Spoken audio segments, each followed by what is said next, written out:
everybody, and welcome back to the Poor Man's Chemist. I want to kick it now!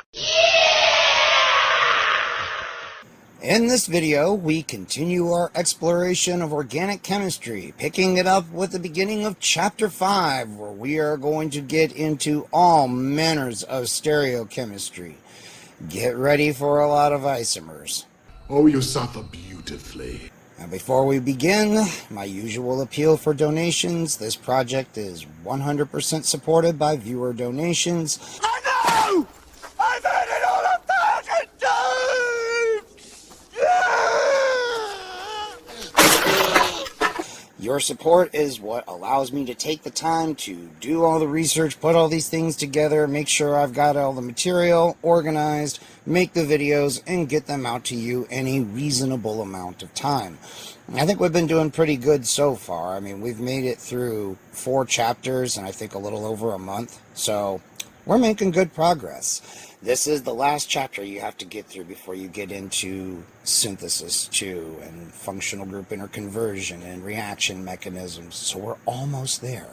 Anyway, if you would like to support this project, there are links in the description for you to do so. No donation is too large or too small. There are people that will send me, like, I don't know, like $10 or something, and then they'll put an apology on there. Like, they'll attach a little message and I'll say, like, sorry, this isn't, I don't have more, yada yada. And it's like, people, and of course, these platforms, I can never reply to any of these things. The best I can do is send back a fucking emoji.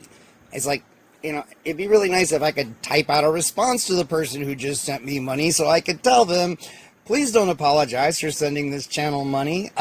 Really, it is all sincerely, greatly appreciated. You have nothing to apologize for. You fucking rock, okay? No, please, don't ever feel like you need to apologize for sending this channel money.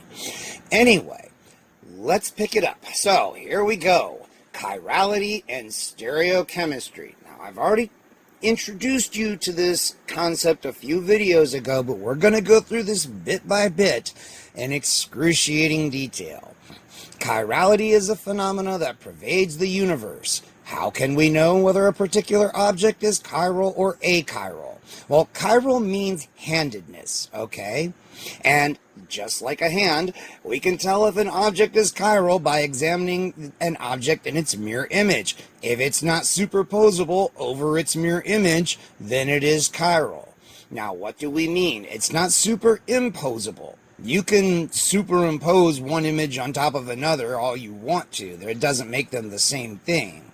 The superposable means that when you superimpose one over another, they line up, they are exactly identical. I know the word superposable is always an awkward one for me. Every time I see it, I always think it should be like a feature of like a mannequin or an action figure, now with movable fingers, superposable. But no, it's the sciencey term for meaning that one thing is exactly identical to another when you take it and turn it around and overlay it, okay? In this case, it is exactly identical to the mirror image, so like the glass up here. If we could reach into the mirror and grab this glass here and pull it out, we would have to rotate it 180 degrees, and it would be exactly the same as this glass here. They'd be identical. With hands, you cannot do that. There is no way to make 2 hands line up exactly. Well, those aren't left hands. See? On your left hand, the thumb faces to the left. Those are all right hands. Oh. And, a left hand is a mirror image of a right hand, and vice versa. And there's no way to make these 2 mirror image things line up. So, I know, right? Only profound statements on this channel. So, now that we've established something that everybody's known since they were 4 years old, why is this important? It's massively important. There are molecules that have handedness, all right? They are chiral. Now, I'm going to go ahead and use my mad MS Paint skills here to give you a bit of a taste of what I'm trying to say, because the textbook doesn't bother to give you a fucking picture of this situation. As I said before in the other video, this is a consequence of tetrahedral bonding, okay? If you have a tetrahedral center that is bonded to 4 different things, 4 different alkyl groups, 4 different atoms, 4 different anythings, it will not be superposable over its mirror image. All right, the molecule will exist in 2 forms. It will be one form and the mirror image form. All right, and biological molecules are overwhelmingly like this. Most natural products probably have at least one chiral center. There are some notable exceptions like DMT, which doesn't. But, I mean, even simple compounds like methamphetamine do. Your DNA does. The carbohydrates that you consume to live do. Basically everything in nature is chiral. I mean, of course, there are some things in nature that aren't, but the overwhelming majority of natural products or biological molecules are chiral. Your DNA is, like it shows you here. And why does this matter? Well, because, let's look at it. I like what the textbook says here. The food we eat is largely made up of molecules of one mirror image form, right? Because like I just said, most biomolecules are chiral. So, the biomolecules that make up you are also chiral.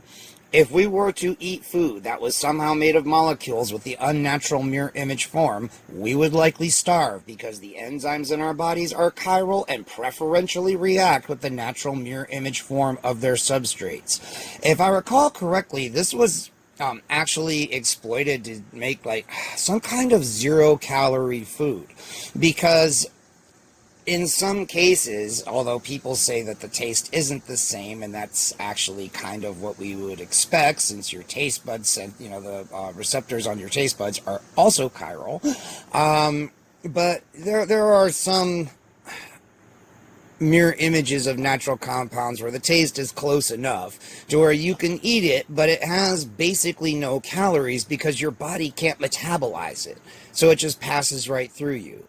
As I recall, when they first put out something like this, I think it gave people the shits, which was, in hindsight, kind of expected because you're just filling your gut with this inert crap. Your body's not going to know what to do with it. It's not toxic because your body can't really interact with it. It's just kind of inert. Not toxic all the time. Again, exceptions. I am making broad generalizations here to try to introduce you into why this is so important, okay? All of your favorite drugs, some of the ones we've already mentioned are chiral. In fact, very few of them aren't. So, if that's what you're here for, you better pay close attention. Now, isomerism, constitutional isomers and stereoisomers. Constitutional isomers have the same molecular formula but different connectivity, meaning that their atoms are connected in a different order. Examples of constitutional isomers are the following. We've already talked about constitutional isomers. We've already seen this shit. You can see they have the same, molecular formula, but the atoms are arranged completely differently. They have completely different physical properties. They are not even remotely similar to each other. Well, they're remotely similar to each other broadly, but, specifically, hell no. Anyway, so, stereoisomers. Stereoisomers are not constitutional isomers. Stereoisomers have their atoms connected in the same sequence, they have the same constitution, but they differ in the arrangement of their atoms in space. The consideration of such spatial aspects of molecular structure is called stereochemistry. We have already seen examples of some types of stereoisomers. The cis and trans forms of alkenes are stereoisomers, as are the cis and trans form of substituted cyclic molecules. Now, enantiomers and diastereomers. Stereoisomers can be subdivided into 2 general categories, those that are enantiomers of each other and those that are diastereomers of each other. Enantiomers are stereoisomers whose molecules are non-superposable mirror images of each other. All other stereoisomers are diastereomers. Diastereomers are stereoisomers whose molecules are not mirror images of each other. So, for example, here we have 1,2-dichloroethene. You can see here that the cis and trans forms of them, they are both stereoisomers. They both differ in the arrangements of their atoms in 3D space, even though they have the same basic bonding arrangement, but they are not enantiomers of each other. They are not non-superposable mirror images. And a very handy way to know, again, as I've said, chirality, when you have this kind of situation where you're going to have enantiomers, it is going to be a consequence of tetrahedral bonding. What kind of carbons give us tetrahedral bonding? sp3 hybridized carbons, sp2 hybridized carbons, and sp hybridized carbons do not form enantiomers, okay? Because you can always take a flat triangle and superpose it over its mirror image. Same thing for a straight line like you would get for an sp hybridized carbon. All right, so enantiomers generally only come about when you have an sp3 hybridized carbon. All right, that right there can help you a fuck ton. Now we come down here and we see cis-trans isomers of cycloalkanes furnish us with another example of stereoisomers that are diastereomers. All right, so these two compounds are not enantiomers of each other. They are diastereomers. They are stereoisomers, but not mirror images of each other.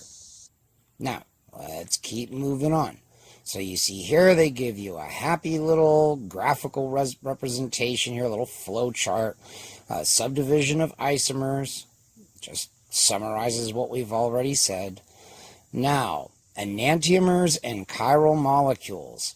Enantiomers occur only with compounds whose molecules are chiral. No shit. A chiral molecule is one that is not superposable on its mirror image. This textbook loves to repeat itself. The trans isomer of 1,2-dimethylcyclopentane is chiral because it is not superposable on its mirror image, as the following formulas illustrate. All right, they are enantiomers. Can everybody see that there is no way we can take this and rotate it around so that it perfectly lines up with this? It's basically impossible. All right, so this is one of these situations where, it can be a little hard to see at first. And it's important to remember here that these two compounds are enantiomers of each other. These two compounds up here are diastereomers of each other. Can everybody see that? We've got the same basic bonding arrangement. They're stereoisomers, but these two are not non-superposable mirror images, so they are diastereomers. These two are non-superposable mirror images, and so these two are enantiomers. Everybody's starting to see how this works? An achiral molecule is superposable on its mirror image. Again, textbook, I already fucking said that. Will you stop repeating me? The cis and trans isomers of 1,2-dichloroethene are both achiral because each isomer is superposable on its mirror image, as the following formulas illustrate. Everybody see that? There's no difference between this and this. All you got to do is rotate it 180 degrees. Same thing for this one here. Rotate it 180 degrees and it will line up with this perfectly. I know this can be a little tricky. All right, this chapter, more than any other one we have encountered, is one you are going to have to do some work on. Unless you just have like a genius level IQ and you can perfectly see shit in your head and remember every goddamn thing you hear and read. All right, if you're a normal human like the rest of us, you're going to have to work for this shit. Now, I'll see it down here. The universal test for chirality of a molecule or any object is the non-superposability of the object or molecule on its mirror image. All right, that is your gold star test. Although, as I've told you, when we are dealing with organic compounds, if you're going to have chirality, you're going to have an sp3 hybridized carbon. All right, the fact that sp2 hybridized carbons are achiral will make a big difference later on in the course, because when they react, they have a tendency to react to produce one enantiomer or the other in pretty much equal amounts. So this starts having a lot of consequences later. All right, so we have here an example of 2-butanol, which is a chiral compound. And it says, until now we have presented the formula for 2-butanol. Those represented only one compound, and we have not mentioned the molecules of 2-butanol are chiral. Okay, again, poor man's chemist test for chirality. Do you have an sp3 hybridized carbon bonded to 4 separate things? 1, 2, 3, 4. Each of these things are fucking different. It's gonna be chiral. I swear to God, man, it really can be that easy. You know, for creatures with the IQ of a flatworm, relatively speaking, you humans can be pretty clever. Is it sp3 hybridized? Is it bonded to 4 different things? It's chiral. Now, when you start talking about 4 different things and you've got ring systems and big complicated shit, it can get a little more involved. But at the end of the day, that's the question you will be asking yourself. Is it bonded to 4 different things? If so, it's chiral. Very simple. See, this doesn't have to be hard at all.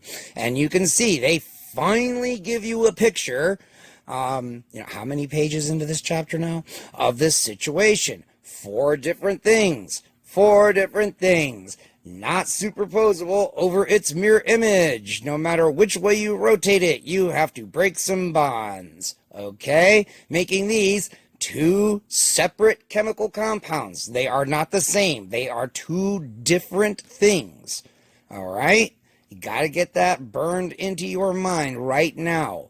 These are 2 completely separate molecules. They may look the same, they may have the same basic arrangement of bonding going on, but they are not the same compound. All right, let's keep going on. Yada, yada, yada. It's shit that I already said. Okay, molecules having one chirality center are chiral. A chirality center is a tetrahedral carbon atom that is bonded to 4 different groups. Textbook, I'm about to bitch slap you if you don't quit repeating me. A molecule that contains one chirality center is chiral and can exist as a pair of enantiomers. I know, nothing but profound statements from this textbook apparently either. You're getting them from this channel, you're getting them from the textbook, you're just getting them everywhere. If it has a chirality center in it, of course it's fucking chiral and exists as a pair of enantiomers. Okay. I'm sorry. And the textbook is building up to something here, because when you have more than one chiral center in a molecule, then it really starts getting complicated. They're just starting you off with molecules that have one chirality center. In other words, molecules where there are only 2 different versions of it, 2 different enantiomers. They tell you down here, chirality centers are often designated with an asterisk. The chirality center in 2-butanol is C2. Everybody see why that is the case? See? C1, 2. You want to make sure you give the hydroxyl group the lowest locant, so it wouldn't be 3, it would be 2. Remember that from a few videos ago? I told you that shit was going to keep coming up. The 4 different groups attached to C2 are a hydroxyl group, the hydrogen atom, the methyl group, and the ethyl group. I think you guys can wrap your heads around that. An ability to find chirality centers and structural formula will help us recognize molecules that are chiral and can exist as enantiomers. The presence of a single chirality center in a molecule guarantees that the molecule is chiral and that enantiomeric forms are possible. Again, I know some of you are sitting there going, well, yeah, no shit. The textbook is repeating itself over and over again, basically, to drive all these things home, because it is of such critical importance, okay? I think that's what the deal is here. An important property of enantiomers with a single chirality center is that the interchanging of any two groups at the chirality center converts one enantiomer into the other. Like I've already said in the past, you cannot change one of these into the other one without breaking two bonds, right? You've got to break two bonds, switch two groups around, and stick them back on to turn one into the other. That is the whole reason that I bitched a fit about calling Gauss conformers fucking stereoisomers. I mean, yeah, okay, but when I hear stereoisomer, I'm thinking enantiomers or some kind of diastereomer thing. I ain't thinking fucking conformers. Any atom at which an interchange of group produces a stereoisomer is called a stereogenic center. If the atom is a carbon atom, it is usually called a stereogenic carbon, all right? When we discuss interchanging groups like this, we must take care to notice that what we are describing is something we do to a molecular model or something we do on paper. An interchange of groups in a real molecule, if it can be done, requires breaking covalent bonds, and this is something that requires a large input of energy. This means that enantiomers such as the two butanol enantiomers do not interconvert spontaneously. Now, as I've mentioned before, I think with thalidomide, it's the two enantiomers do interconvert, but that is in the body, interacting with the various enzyme systems of the body, okay? Generally speaking, two enantiomers do not interconvert spontaneously, all right? Whenever you're dealing with things in the body, the situation is always more complicated. The chirality center of 2-butanol is one example of a stereogenic center, but there are stereogenic centers that are not chirality centers. The carbon atoms of cis-1,2-dichloroethene and trans-1,2-dichloroethene are stereogenic centers because an interchange of groups at either carbon atom produces the other stereoisomer. They don't give us a picture here, so let's go all the fucking way back up to this motherfucker and see. Basically, just like I said, you gotta break two bonds and switch two things around in order to turn one into the other. Everybody see that? Okay. Now, the carbon atoms of cis-1,2-dichloroethene and trans-1,2-dichloroethene are not chirality centers, however, because they do not have four different groups attached to them. Again, consequence of tetrahedral bonding, sp3 hybridized carbons. This does not happen with sp2 or sp hybridized carbons. You will not get chiral enantiomers out of those, okay? They are stereoisomers. They are not enantiomers. Very, very, very important. Now, this is a nice, quick, and easy test here. It's probably obvious, but I'm going to go ahead and emphasize it anyway, because this is a quick way to know at a glance if two things are if you have a stereogenic center or not.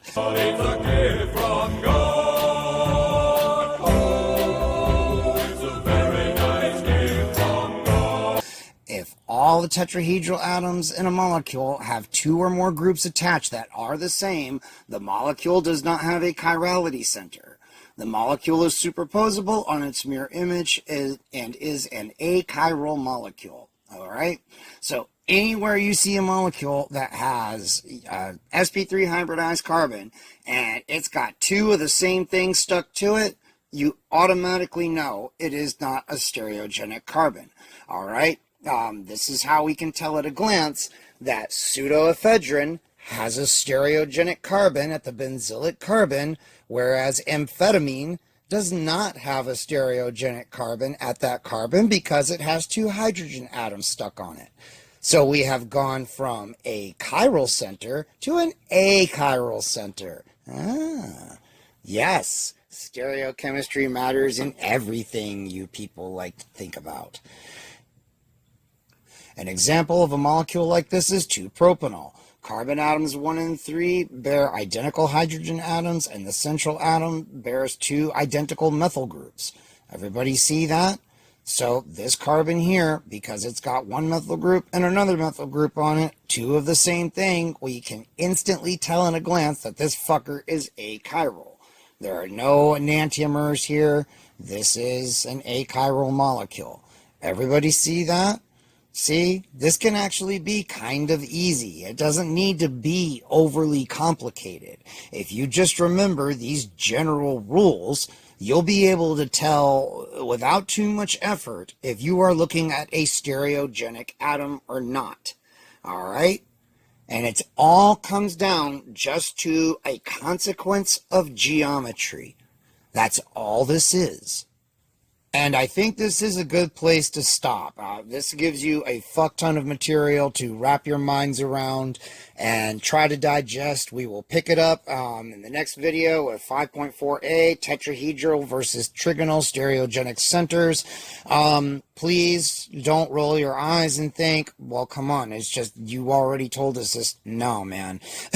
Like I said, the situation will get a lot more complicated, okay? We are, saying the same basic stuff over and over because we absolutely want you to get this through your minds, that you have this kind of a situation going on. I don't know about you, but when I took organic chemistry for the first time, that was the first time I really encountered this. Of course, I had seen handedness my whole fucking life, but I had never done a deep dive into this shit like I had done here and like you're about to do.